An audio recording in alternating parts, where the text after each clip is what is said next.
Lo que está ocurriendo en Argentina tiene el foco mediático por parte de todo el mundo. Milei es una revolución para un país que ha estado sumido en el estatismo más destructor durante décadas y que sale de un destrozo sin parangón. Y para hablar de todo ello, tengo aquí a mi buen amigo Juan Ramón Rayo. ¿Cómo estás? ¿Qué tal? ¿Cómo estamos, Dani? Qué gusto que estés aquí en tu casa, ya sabes. Sí, nada, encantado, claro.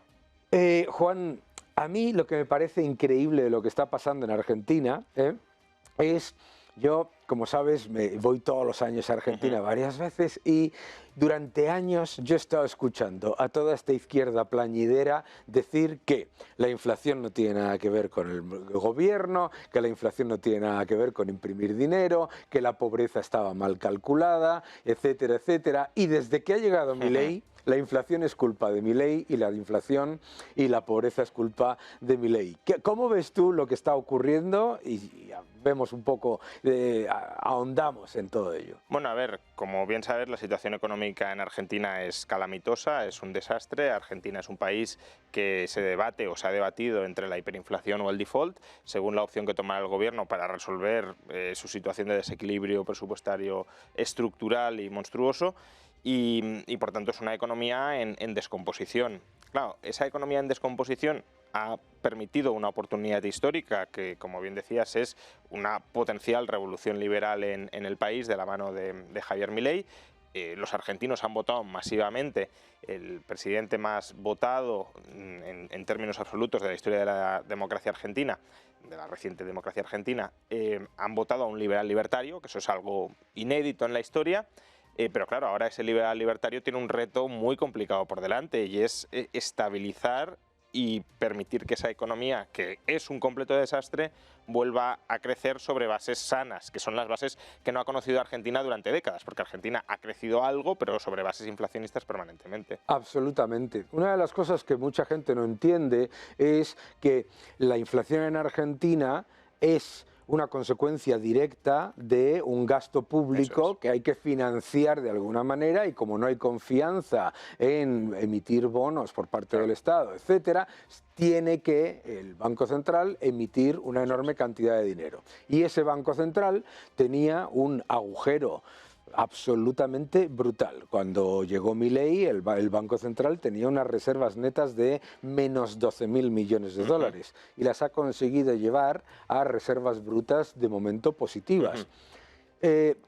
A mí una de las cosas que realmente me preocupa es, todo el mundo en Argentina entiende que hay que llevar a cabo reformas muy importantes y para eso le han votado. Pero me da mucha prevención ver cómo arrastran los pies con la idea de la dolarización, porque se pueden encontrar con que si no dolarizan, todas las reformas que llevan a cabo se pierdan en el titular de una inflación porque, claro, el gobierno de Milei se está preocupando mucho y bien por la oferta de dinero. Está solventando el problema del Banco Central y está solventando el déficit. Pero lo que no puede hacer el gobierno de Milei es sobre la demanda de pesos que es inexistente. Y me preocupa que se esté arrastrando el tema de la dolarización. ¿Cómo ves tú eso? Sí, muchos intelectuales favorables a la dolarización, incluso ejecutores de la dolarización en países como Ecuador. Pienso, por ejemplo, en Francisco Zayes, que fue el autor, el protagonista de la dolarización en Ecuador. Empujan a Milei a dolarizar ya, es decir, que no espere más tiempo. Y efectivamente no pasaría nada por dolarizar ya, porque además ahora estamos en un momento, o Argentina está en un momento muy bueno para dolarizar.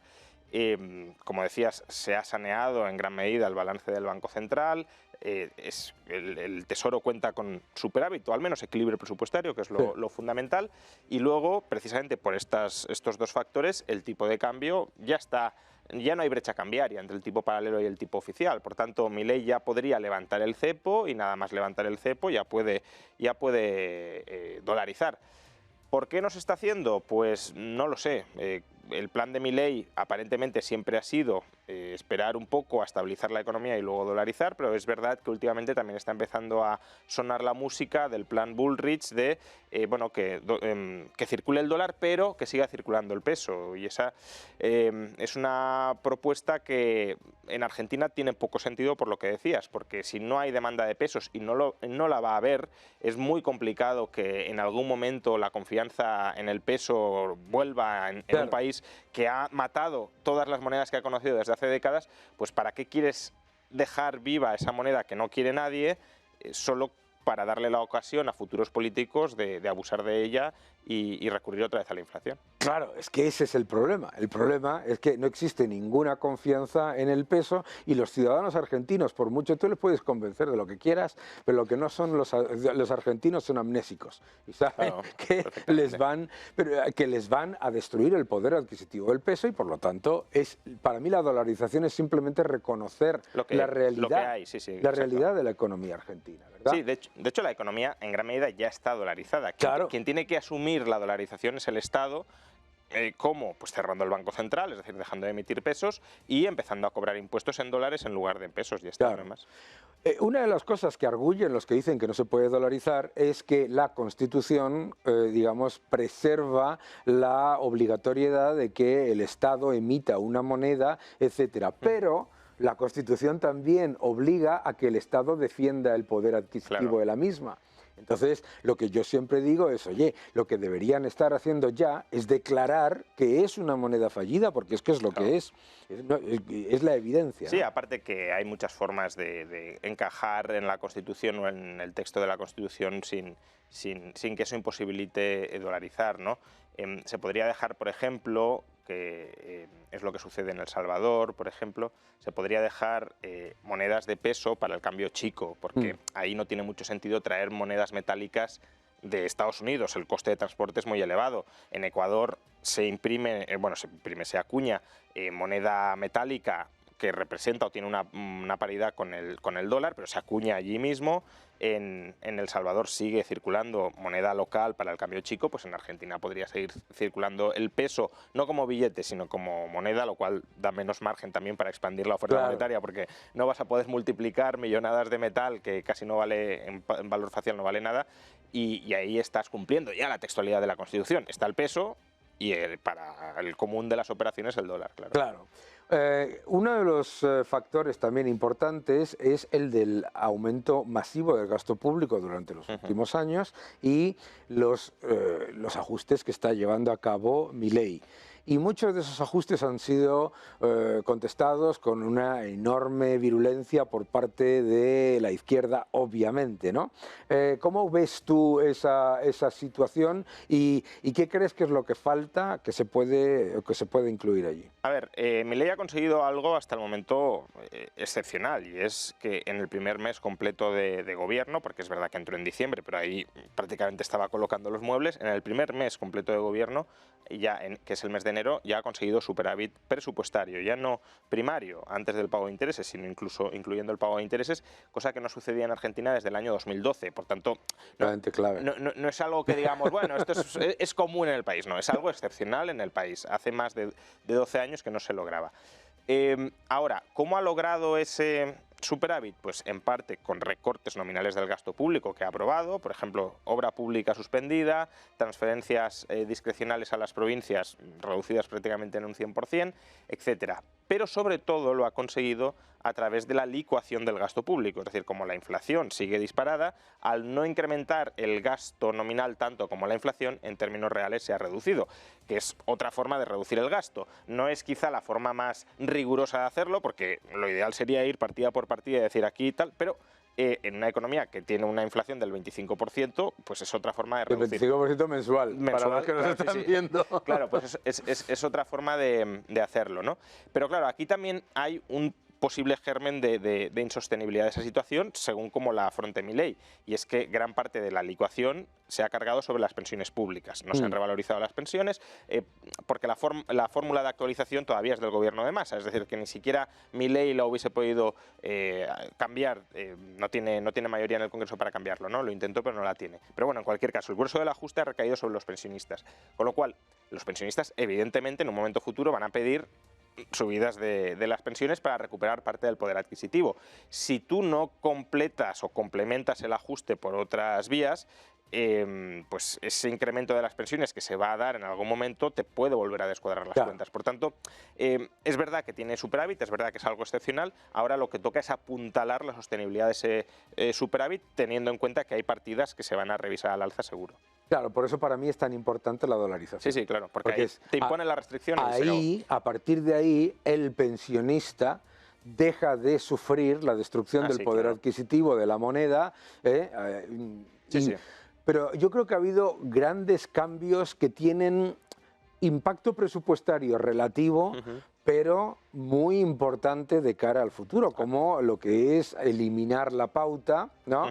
Que era, para los que nos estáis viendo, el pago por parte del Estado de una cantidad de dinero muy relevante a los medios de comunicación, etcétera, y otros factores similares.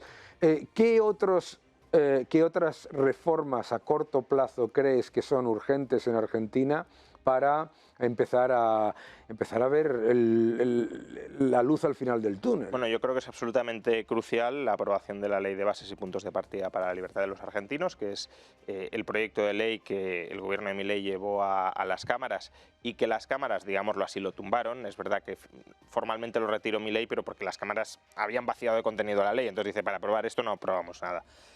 ¿Por qué es muy importante la aprobación de esta ley?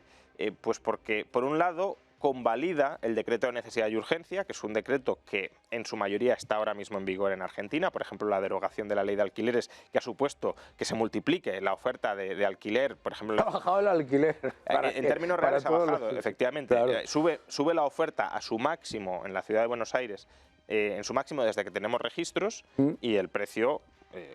obviamente hay inflación, todos los precios suben, pero ha subido menos que la inflación, por tanto, relativamente ha bajado.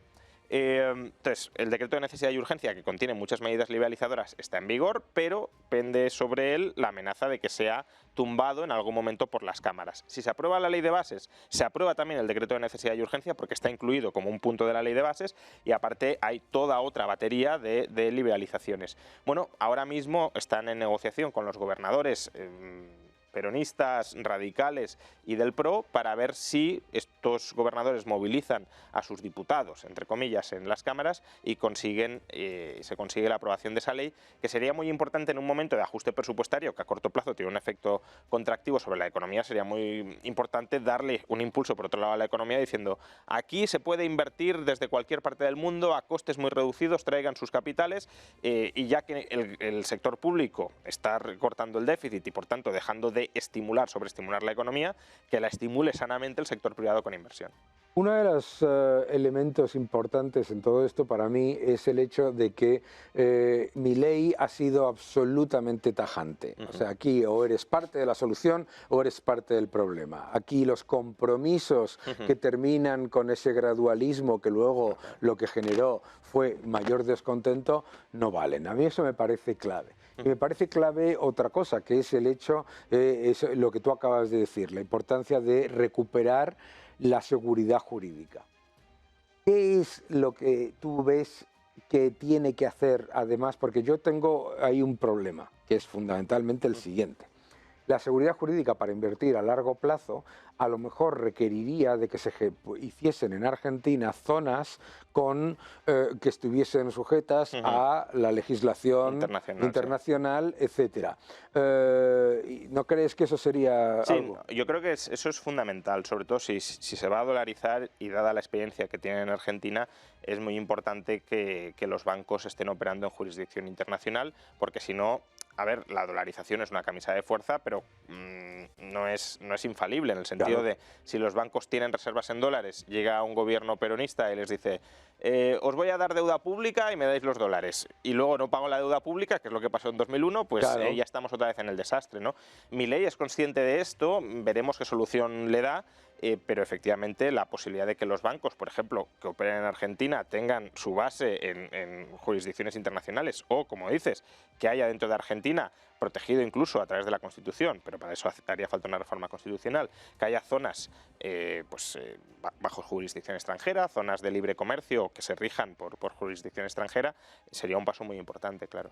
Yo creo que además es muy importante recordarle a la gente que nos está viendo que en Argentina nunca se ha dolarizado.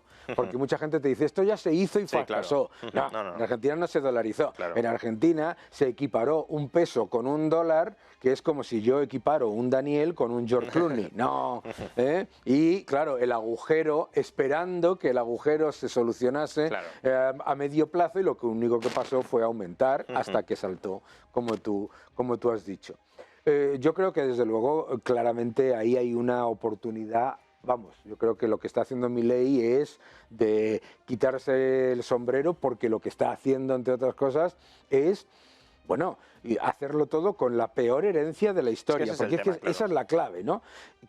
Es que recuérdanos a todos la herencia que ha recibido, ¿no? Sí, es, pues, como decía antes, una moneda al borde de la hiperinflación, una economía que ya estaba en recesión. El agujero cambiario que has comentado. El agujero cambiario, efectivamente, cuando llegó Milei, aproximadamente el tipo de cambio paralelo estaba en 1.000 pesos por dólar, incluso llegó a subir algo por encima, y el tipo de cambio oficial eran 400 pesos por dólar.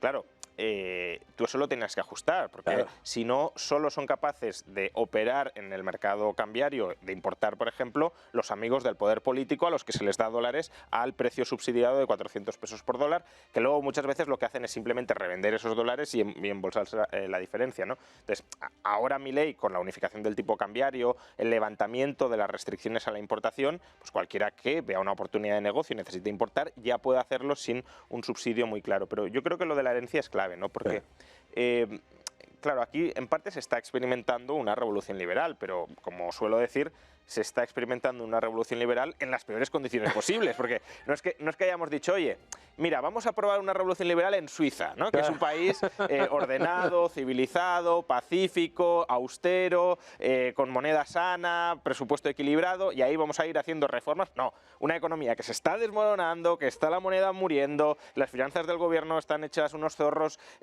los índices de pobreza absolutamente disparados ya antes de Milei, pues ahí tenéis que hacer el experimento liberal. Bueno, pues si sale bien, será que estas ideas son potentísimas, porque si incluso eso lo consigues solucionar, ¿qué no puedes arreglar? Hombre, claramente, desde luego, es efectivamente, o sea, lo que se puede arreglar con medidas que en otros países serían medidas que no serían tan urgentes y tan relevantes, en el caso de Argentina es máximo. Desde luego hay que apoyarlo, yo veo que está haciendo un trabajo absolutamente espectacular y... O sea, yo diría que hay que apoyarlo efectivamente y vigilarlo también, porque... Hombre, claro. Porque, sí, pero digo, conviene remarcarlo porque de momento está adoptando, yo creo que en general, un programa bastante coherente con el pensamiento liberal, pero no deja de ser un político y los políticos se mueven por dinámicas de poder, equilibrios de poder, y no sabes por dónde puede terminar saliendo. Yo tengo cierta confianza en él porque sé que él cree en esas ideas, o creo que él cree en esas ideas, pero nadie está exento de poder corromperse, entre comillas. No hablo necesariamente de corrupción crematística, sino de corrupción ideológica o política, y por tanto también los liberales hay que aplaudir cuando lo hace bien y ha hecho cosas que están muy bien, y también vigilarlo y criticarlo si en algún momento las hace mal. No, eso por supuesto, pero vamos, yo creo que lo que me da muchísima confianza, al menos, es el hecho de que teniendo una coalición relativa y además llevando ya un tiempo, que no se ha dado la vuelta en las grandes reformas necesarias. Para mí eso es importante. Y el discurso que ha mantenido en todos los foros en los que ha participado sigue siendo un discurso claramente liberal-libertario, que podrías decir, bueno, antes de llegar a la presidencia tenía un discurso, ahora como presidente va a tener otro, o la coalición le está diciendo, oye, no digas estas cosas. De momento, tanto en discurso como en políticas aprobadas y aplicadas, hay una coherencia y yo creo que eso sí es para aplaudir y para defender de ataques injustos que reciba. Pero, bueno... Y hay que vigilarlo, todo, claro. Porque lleva 2 meses y en 2 meses, pues a lo mejor no da tiempo a que uno se corrompa, pero si está 4 años, 8 años, 12 años, Les dan, y exacto. Y luego, por supuesto, está la utilización absolutamente increíble por parte de la izquierda de los datos de pobreza. Sí, bueno. Yo el otro día escuchaba a un conocido de ambos nosotros que antes decía que la pobreza estaba mal calculada y ahora dice que la pobreza se ha disparado. Sí, claro. Y mientras dice que en España no es que la gente sea pobre, sino que es que se siente pobre porque vive muy bien. Es una percepción subjetiva, sí. Esto es España. Pero lo más interesante, bueno, pues es ver esa evolución y la verdad es que es muy, bueno, como mínimo una esperanza, Sí. porque es que lo de Argentina no tenía sentido. Claro, y es una esperanza en Argentina, ¿no? Que si hubiésemos dicho hace 6, 7, 8 años, ¿tú ves algún atisbo de que Argentina se abra al liberalismo? No. Al contrario, yo siempre ponía a Argentina como el ejemplo de decadencia política, económica y social por el que puede terminar transitando España y que no hay que imitar de ninguna manera. Y ahora es casi Argentina la que nos está empezando a dar lecciones a los españoles y a aplicar políticas que deberíamos copiar.